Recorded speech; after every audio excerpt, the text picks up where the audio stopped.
ज़्यादा प्रभावशाली और इंस्पायरिंग मोटिवेशनल स्टोरी है जो हमारे महाराष्ट्र के ऊपर जो इसमें दिखाया है कि एक IAS ऑफिसर होती है। महाराष्ट्र के अलावा भी जो पूरा हमारा भारत है, अखंड भारत, उसमें जितने भी महिलाएं, बच्चे, बच्चियां, खास करके बालिकाएं जब इसे देखेंगी तो उनको एक इंस्पिरेशन मिलेगी, बहुत ताकत मिलेगी कि मैं क्यों नहीं पढ़ के मैं एक IAS ऑफिसर बनूं या एडमिनिस्ट्रेशन में जाऊं या सिविल सर्विसेज का पेपर दूं। क्योंकि आज तक आपने अगर तजुर्बा जैसे हमने देखा है, और जो हमारा पिछले दिनों में एक सीरियल आया करता था उड़ान आता था, उसमें एक IPS ऑफिसर को दिखाया गया था जो आज तक वो रोल लोगों को बहुत भाता है और लोग याद करते हैं। लेकिन जो IAS ऑफिसर्स हैं, या अब उसके बारे में लोगों को जानना चाहिए, क्योंकि जो IAS ऑफिसर होता है वो एक पुलिस डिपार्टमेंट के अलावा पूरा का पूरा जो आपका जिला होता है, आपका तालुका होता है, आपका डिवीजन होता है, उसको वो संभालता है। और जो जो डिपार्टमेंट्स उनको मिलते हैं, बहुत सारे डिपार्टमेंट्स होते हैं जिसमें वो अलग अलग ट्रांसफर्स होते रहते हैं और वो लोग उसमें पोस्टिंग होती रहती है। तो उसमें जैसे ही वो ऑडियंस के पास पहुंचेगी सर, जब स्टोरी पहुंचेगी और जब लोग उसे देखेंगे, एक तो मज़ा बहुत आएगा क्योंकि ये ऐसे लिखा गया है, बहुत सब जो शेड्स होते हैं ना, क्योंकि कहानी जब लिखी जाती है, शूट होती है, तो उसमें एक नयापन और इंटरेस्टिंग होना बहुत ज़रूरी है। तो इंटरेस्टिंग, बहुत सारे टर्न्स एंड ट्विस्ट, सरप्राइजेस आपको देखने को मिलेंगे। आपको लगेगा कि अब सरप्राइज क्या होगा। ये महिला, ये लड़की एक विवाहित लड़की भी है, स्त्री है, जो कि अपनी मदर इन लॉ को बहुत माँ की तरह प्यार करती है। उसका बेटा भी है, प्लस वो एडमिनिस्ट्रेशन में एक IAS ऑफिसर की भूमिका निभा रही है। तो watch for the show Vasundhara, you are gonna love it.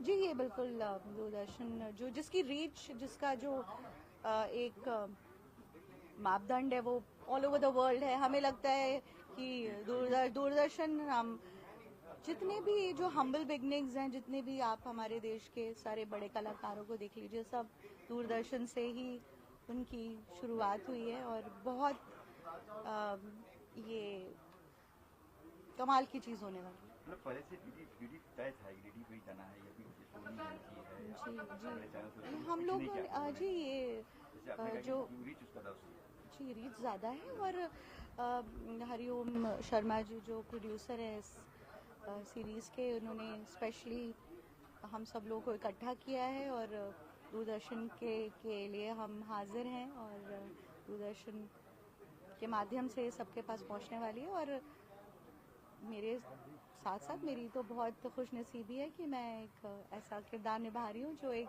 परिवार भी मेरा वही है, और एक घर में जितने IAS और IPS ऑफिसर्स होने के नाते थोड़ा एक मुझे, जो मैं शायद ज़िंदगी में मुझे लगता है कि मैं उसे रिलेट कर पा रही हूँ। तो दूरदर्शन, जी, जैसा कि आपने कहा, बिल्कुल दूरदर्शन में हम लोग इसको शायद ये आने वाले दिनों में आएगा। आज का सीन क्या था? सर, आज का सीन था कि बहुत बड़ा एक छापा पड़ा होता है जिसमें जो किरदार हैं हमारे, जो मिस्टर गुप्ता हैं, उन्होंने आज तक इनकम टैक्स नहीं पे किया था। और इनकम टैक्स जो लोग पे नहीं करेंगे तो हमारे देश का जो उसको क्या बोलेंगे, जो डेवलपमेंट है वो रुक जाता है। इतने ज़्यादा करोड़ रुपए जब आप घर में दबा के रखते हैं तो वो छापा मारती है और वो एक दिन पहले देख लेती है कि ये कैश सब इकट्ठा कर रहे हैं, कोई यहाँ पे लिखाई पढ़ाई कहीं नहीं है, there is no income tax being paid by mister Gupta. तो उसका छापा होता है। और जो हमारी दूसरी बहुत ही उम्दा कलाकार है कोयलिका जी, वो भी साथ में जो अर्शिता DCP का किरदार निभा रही हैं। तो हमने छापा मारा है, उसके बाद बहुत सारे करोड़ रुपए बरामद हुए, उसी के बारे में सीन चल रहा है। जी, तो इसके अलावा कौन कलाकार आप तो और कौन सहयोगी कलाकार कौन कौन? मैंने हिमानी को देखा, जी, हिमानी कपूर जी हैं, और जी, हिमानी, माफ़ कीजिएगा, हिमानी शिवपुरी जी, जो हमारे देश की शान है। और आज भी इस देखिए, एज वर्किंग एंड टेलीविजन और any medium which has whosoever is a creative, उसके लिए एज इज़ नो बार। मगर हिमानी शिवपुरी जी, हम सब बहुत खुशनसीब हैं, हम उनके साथ स्क्रीन शेयर करने वाले हैं। वो हैं, और भी बहुत सारे कलाकार हैं, वर्षा उसगांवकर जी हैं, और बड़े बड़े कलाकार इसमें जी, रंजीत जी हैं, बिल्कुल सुदेश बेरी जी हैं, और ये सब आपको जब दिखेंगे राजू श्रेष्ठ जी हैं, और जो गुप्ता का किरदार निभा रहे हैं ईरानी जी हैं, वो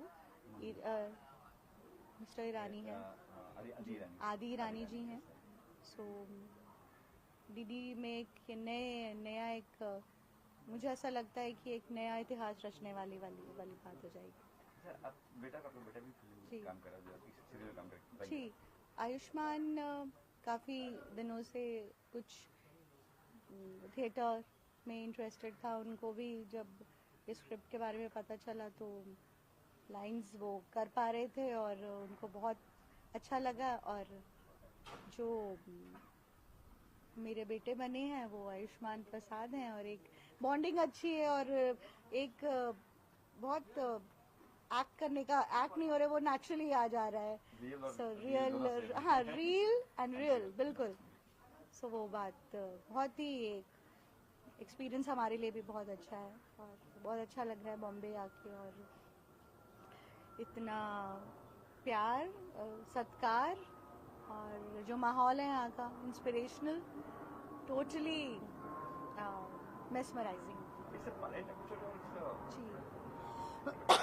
जी ये पायलट एपिसोड है, और 4-5 दिन इसकी शूटिंग होगी, और हम इस वक्त शुभम विला में शूट करें, मड आइलैंड में, जो Mumbai, which is located in the suburbs of Bombay, और एक अलग ही नज़ारा है यहाँ का, बड़ा खुशनुमा सा नज़ारा है, सब लोग काम में लगे हुए हैं, और बहुत मेहनत लगती है यहाँ पे, साउंड से लेके आपका राइटर्स, इस कैमरे के पीछे हमारे राइटर साहब भी अभी जस्ट उनकी हाजिरी हुई है, पारस जायसवाल जी, तो उन्होंने भी बहुत मेहनत की है, बहुत वर्षों का तजुर्बा है उनको।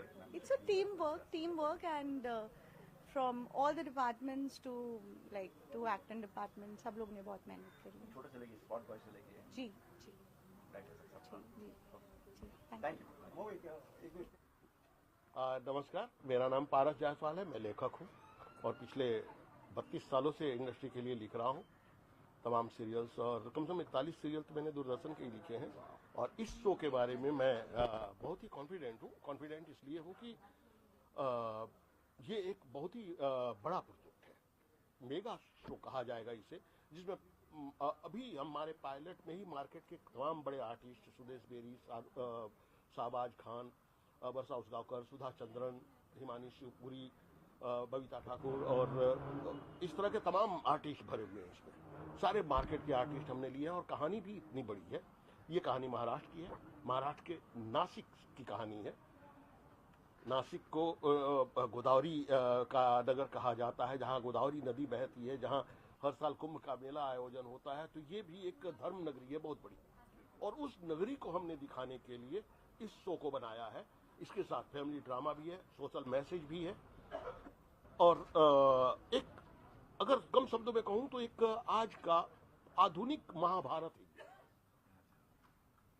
कि हमने धर्म अधर्म को भी बीच में लेके आए हैं कहानी के साथ, और साथ में हमारा जो कहानी जहां पे बेस्ड है वो है नासिक टू मुंबई कहानी चलती है, और ये धर्म अधर्म की लड़ाई बनती है बाद में, जो आज का आधुनिक महाभारत कहा जाएगा। तो अपने आप में मेगा बजट सीरियल कहा जाएगा इसे। महिला प्रधान ही है। आप देखिए महाभारत में चाहे पुरुष किरदार जितने भी हों, लेकिन महिलाएं सबसे ज्यादा। अर्जुन को कुंती पुत्र कहा जाता था, ठीक है, द्रौपदी की वजह से ये महाभारत हुआ, है ना। जितनी महिलाएं पात्र हैं उसमें, वो ज्यादा स्ट्रांग है पुरुष पात्रों से। और हमारी कहानी भी जो शुरू होती है, वो कहानी शुरू महाभारत से नहीं होती, कहानी शुरू होती है एक डीएम से, जो नई पोस्टिंग जिसकी नई पोस्टिंग होती है नासिक में, और वहां पोस्टिंग होने के बाद वो देखती है कि अजीब सा माहौल है कि जो लोग 5-5 लाख रुपए के एक दुकान चला रहे हैं, कैश का ट्रांजेक्शन है इतना बड़ा उनका, और वो लोग ITR नहीं भरते, है ना। तो इस तरह की चीजें जब देखती है तो पहला एक्शन उसका इन बातों पे होता है, और वहां से बहुत बड़ी रकम बरामद की जाती है। तो यहाँ से हमारी कहानी शुरू होती है, एक महिला से ही कहानी शुरू होती है जो डीएम है, जो हमारी कहानी की मेन लीड है, जो कर रही हैं, उनका रियल नेम भी संजोग से वसुंधरा है, ठीक है। तो कहानी बहुत अच्छी है, और जहां तक मुझे पूरा उम्मीद है कि ये शो ऐसा बनेगा जो एक मील का पत्थर ये भी बनेगा, इतना चर्चित होगा, क्योंकि इसमें सारी चीजें होंगी, समाज से जुड़ी हुई, समाज के उत्थान से जुड़ी हुई, युवाओं से जुड़ी हुई, युवाओं के उत्थान से जुड़ी हुई, हर तरह की चीजें इसमें होगी जो ऑडियंस को पूरी तरह बांध के रखेगी। धन्यवाद। की मैं बहुत एक्साइटेड थी, क्योंकि अभी तो सोप सीरियल हर टॉपिक पे ही होता है, पर वसुंधरा का जो कैरेक्टर है एंड उसकी स्टोरी जैसे एक एक मोड़ लेती है, वो बहुत इंटरेस्टिंग है।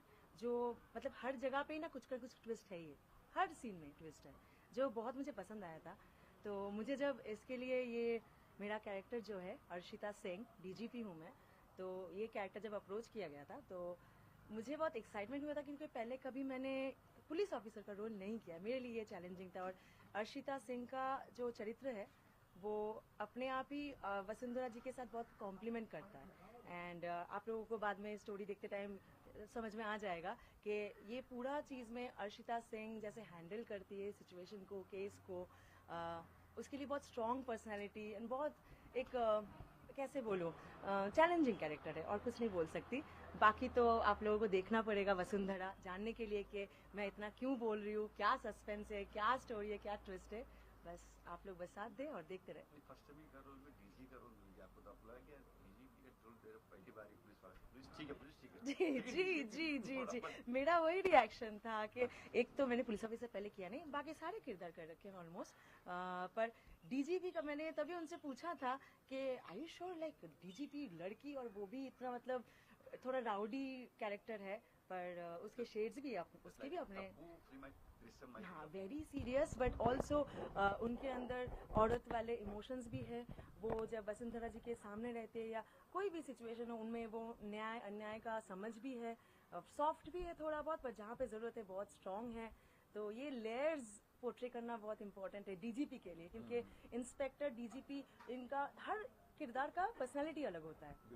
तो ये मेरे लिए बहुत चैलेंजिंग था और मैं बहुत एक्साइटेड हूँ। इंस्पायर हुआ था कि ये रोल करना मुझे जी बहुत जन से, पर डीजीपी के हिसाब से नहीं, मैं बहुत पुलिस ऑफिसर के किरदार से इंस्पायर्ड हूँ। मोस्टली हम लोग सिनेमा में ही ज़्यादा घुसते इस चीज़ के लिए। जी सिंघम नहीं, सिंघम थोड़ा क्या हो गया, वो अलग उनके मिजाज है, तो मैं थोड़ा बहुत वो रानी मुखर्जी, तब्बू, ये लोग जैसे करेंगी, ये अपने दिमाग में बिठा ली थी कि इनका जो अपना पर्सनालिटी होता है सीरियस कैरेक्टर के लिए, तो उनका थोड़ा बहुत मैंने सीखा, देखा, उनका बॉडी लैंग्वेज एंड बात करने का तरीका, ये सब थोड़ा बहुत मैंने कोशिश किया है। बाकी तो आज की बात करो, सीन क्या सीन मैं देखा हूँ कि आप से मिल रहे हैं और जी, तो आज हम लोगों का सीन बहुत इम्पोर्टेंट था, क्योंकि आज का सीन मैं ज़्यादा बता नहीं सकती।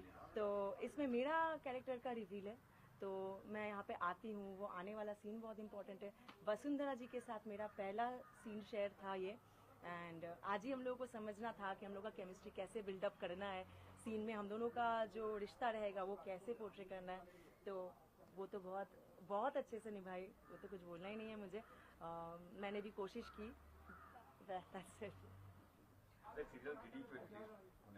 जी दूरदर्शन, और पता नहीं क्यों इस वजह से मैं और ज़्यादा एक्साइटेड हूँ, क्योंकि हम जब छोटे थे तब इतने सारे चैनल्स नहीं थे, हमारे लिए दूरदर्शन बहुत इम्पोर्टेंट हुआ करता था। पुराने वो आलोकनाथ जी के सीरियल्स, ये सब देख के बड़े हुए, तो मुझे इसलिए इतना एक्साइटमेंट हो कि मैं जब अपनी फैमिली को ये बताऊंगी कि मैं दूरदर्शन में काम, तो बहुत जगह पे हम लोगों ने किया है, पर दूरदर्शन पे काम कर रहे हैं, ये अलग ही मतलब क्लोज टू हार्ट वाला चीज़ है। महिला पता नहीं है मेरे ख्याल से सीरियल महिला खासतौर। हाँ, इसमें कैसे समझा आपको, मतलब औरत का जो स्ट्रेंथ है, और वो भी अगर जस्टिस हाथ में ले तो क्या क्या कर सकती है, वो बहुत अच्छी तरह से पोर्ट्रे किया गया है।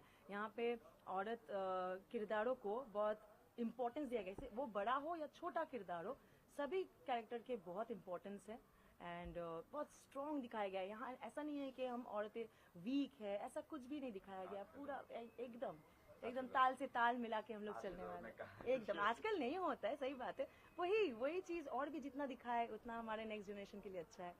जी थैंक यू।